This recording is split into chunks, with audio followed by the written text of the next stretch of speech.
Scoperto falso dentista che esercitava indisturbato al Lido di Venezia senza laurea. La Guardia di Finanza del gruppo di Venezia ha denunciato un quarantenne veneziano per esercizio abusivo della professione.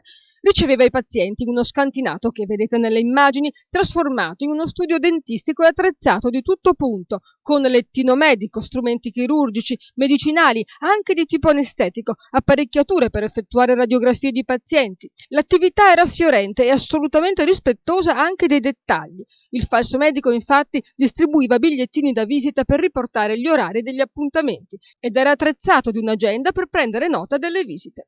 Il locale era privo delle autorizzazioni sanitarie richieste dalla normativa e talmente angusto e fatiscente da violare le più elementari norme igieniche di sicurezza.